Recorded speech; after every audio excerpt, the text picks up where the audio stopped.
Yo, c'est Noémie et aujourd'hui je vous retrouve pour vous parler de ma wishlist pour le mois de juin. Dans cette vidéo, je vais vous présenter une adaptation cinématographique et 7 romans. Je vais commencer tout de suite par l'adaptation cinématographique. Il s'agit du Grand Méchant Renard et autres contes, qui est adapté de la BD de Benjamin Renner. Dans ce film d'animation, on va retrouver donc en première partie l'histoire du Grand Méchant Renard, donc qui va, avec l'aide du loup, plutôt mal intentionné, couver les œufs de poule pour que les poussins naissent et que les poussins grandissent pour pouvoir manger les poules plutôt que manger seulement les œufs. Et le renard va finalement s'attacher aux poussins, donc les poussins considèrent le renard comme leur maman. J'avais trouvé cette BD vraiment très drôle, je l'ai trouvée très bien pensée. Du coup, j'ai hâte de voir ce que ça va donner. Le titre, donc comme je le disais, c'est Le Grand Méchant Renard et autres contes. On va avoir deux autres histoires inventées par le même auteur, Benjamin Renner. Donc dans l'une, on va avoir des animaux qui vont prendre le rôle de la cigogne, qui doit apporter un bébé à un couple d'humains, me semble-t-il. Et dans la dernière histoire, les animaux pensent avoir assassiné le Père Noël et ils vont essayer de prendre sa place. Voilà, donc le film d'animation sortira le 21 juin. J'ai hâte de voir ce que ça peut donner. J'avais vraiment beaucoup aimé la bande dessinée. J'irai au cinéma certainement pour le voir. Le premier livre dont je vais vous parler, il s'agit d'un roman de Christina Alger qui est paru aux éditions Albin Michel le 1er juin. Le titre c'est Père et Fils. Donc en fait on va suivre un avocat assez réputé qui est veuf et père célibataire. Et il va se retrouver au chômage suite à une erreur à son travail. Il va être renvoyé. Et donc le titre, le livre porte bien son nom, donc Père et Fils, puisque toute l'histoire va tourner autour de ce père qui va, après la perte de son emploi, se rapprocher de son fils qui a 5 ans. Je trouve que c'est une relation qui est peu abordée dans les romans en général. La relation père-fils, en général, on parle plutôt de la mère avec ses enfants. En tout cas, il me semble. C'est pas forcément le genre de livre que je lis d'habitude, mais je trouve la couverture très sympa. Et j'ai envie de lire un peu plus de littérature contemporaine, donc je pense que ça peut être une bonne idée de découvrir ce livre. Toujours le 1er juin est sorti aux éditions Pocket Jeunesse Dernier été à Tokyo de Cecilia Viness. Il s'agit de l'histoire d'une jeune fille qui, pour une raison qu'on ignore, va devoir quitter Tokyo et tous les amis qu'elle avait sur place. Et elle a, me semble-t-il, 7 jours pour pouvoir faire ses adieux. Malheureusement, au cours de ses adieux, son ex-petite amie va débarquer. Et il va rendre les choses un peu plus compliquées encore qu'elles ne le sont déjà pour elle au départ. Et finalement, il va rendre effectivement les choses plus compliquées dans le sens où est-ce qu'ils vont pas retomber amoureux l'un de l'autre et s'ils tombent amoureux, qu'est-ce qui se passe ensuite puisque dans 7 jours elle s'en va. Voilà. Une histoire triste, romantique. J'aime ce genre d'histoire. J'espère que ça finira bien. Voilà, donc j'ai également hâte de découvrir ce livre. Encore le 1er juin, aux éditions Michel Lafon, sortira un livre de Karen Ponte qui s'appelle Tu as promis que tu vivrais pour moi. Donc c'est l'histoire de deux amies qui ont une trentaine d'années, me semble-t-il. Et donc c'est les deux meilleures amies, et l'une d'elles va brusquement décéder des suites d'une maladie qui va aller très très vite. On s'attendait pas du tout à ça. Et sur son lit de mort, elle a fait promettre à sa meilleure amie de vivre à tout prix, vraiment vivre un maximum d'expérience pour elles deux. Et donc sa meilleure amie lui en a fait la promesse. Ce à quoi elle ne s'attendait pas, c'est que quelques jours après l'enterrement, elle va recevoir une boîte qui va contenir 12 enveloppes dans lesquelles, d'après ce que j'ai cru comprendre, sa meilleure amie va lui demander de réaliser des actions que elle aurait aimé faire. Il me semble que ça doit être à peu près quelque chose comme ça. Alors, j'ai pas lu 13 petites enveloppes bleues. Je crois que c'est ça le titre du livre. C'est un livre qui est sorti il y a déjà quelques années. Mais il me semble que c'était dans le même esprit avec cette jeune fille qui recevait des lettres, je crois, de sa grand-mère et qui partait dans une quête pour réaliser... venir à bout des messages qui lui avaient été envoyés dans les lettres.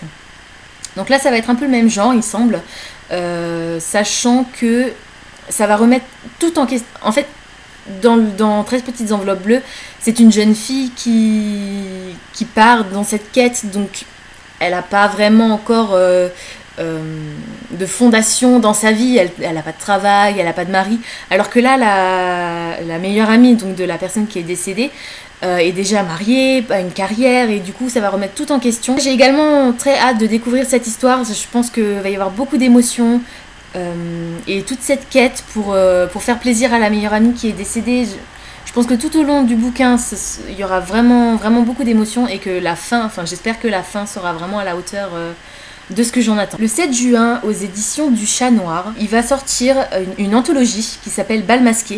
Donc ce sera un recueil de nouvelles donc de plusieurs auteurs qui écrivent en général de la fantasy ou du fantastique.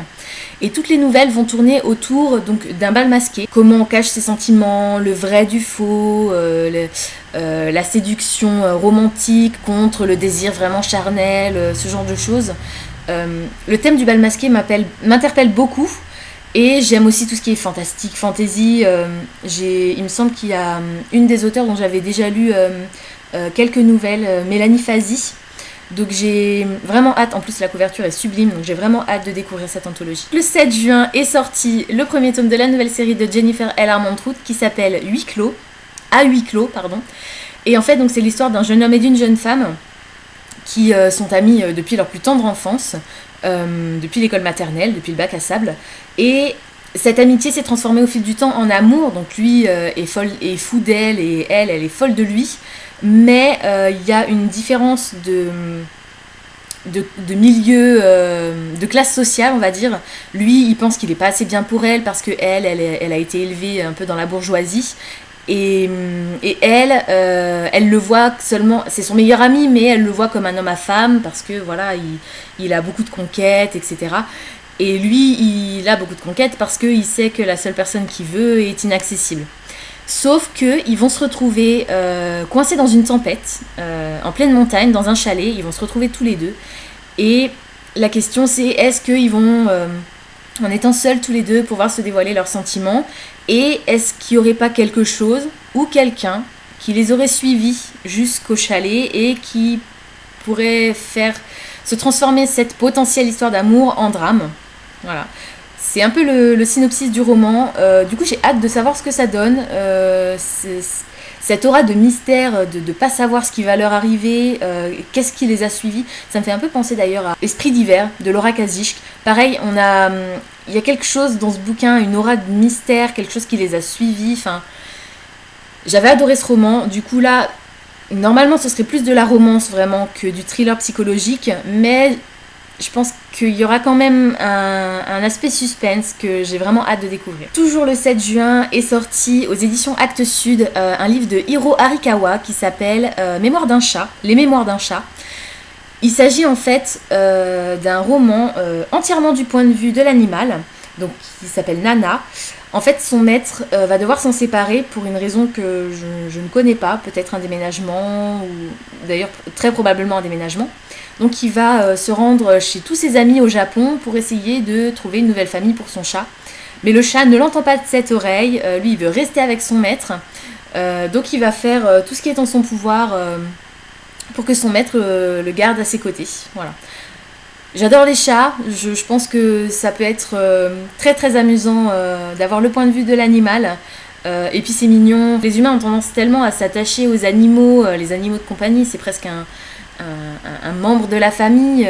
Et du coup de voir l'effet inverse, de voir le maître être considéré comme un parent pour le chat, et voilà. Je pense que ça peut être très très touchant, donc... Comme pour tous les autres romans que je vous ai présentés, j'ai hâte aussi de découvrir celui-ci. Le dernier roman que je vais vous présenter est paru hier, le 8 juin, aux éditions Hugo Roman. C'est un roman de Cassie West et ça s'appelle PS I Like You. Il s'agit de l'histoire d'une ado qui va au lycée. Et elle s'ennuie profondément en cours de physique et du coup elle commence à gribouiller sur sa table les paroles de sa chanson préférée. Et le lendemain, quand elle revient dans la classe, elle se rend compte que quelqu'un a noté la suite des paroles sur son bureau. De cette façon va commencer un échange entre elle et donc son mystérieux correspondant.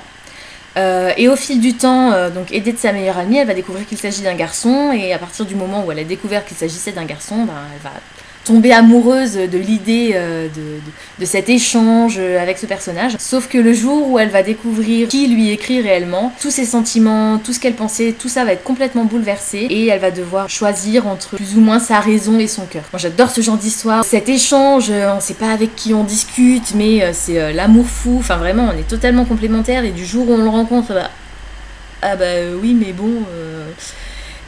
Et est-ce que finalement tout ce qu'on a ressenti pendant l'échange, est-ce que ça va pas au-delà des apparences ou... Parce que là je pense à l'apparence physique en l'occurrence, mais je pense que ça va un peu plus loin. Dans ce bouquin, j'ai un petit doute en fait, je me demande si ce serait pas carrément un de ses profs qui répondrait sur son bureau. Ce serait encore plus la relation impossible quoi, alors que si c'était juste un garçon qui lui plaisait pas vraiment physiquement... Voilà, je sais pas. J'ai hâte du coup de voir si j'avais raison. Et puis si j'ai la chance de le lire, quand je l'aurai lu, je vous dirai si effectivement j'avais vu juste. C'est tout pour aujourd'hui, j'espère que cette vidéo vous aura plu. Comme d'habitude, vous pouvez vous abonner à la chaîne, n'hésitez pas à mettre ce que vous avez aimé, ce que vous avez moins aimé dans la vidéo, ça me permettra la prochaine fois de m'améliorer. Les pouces verts, les pouces rouges, c'est vous qui choisissez. En attendant, je vous dis à très bientôt, je vous souhaite de très très bonnes lectures et je vous retrouve très prochainement pour mon book haul du mois de mai. Ciao!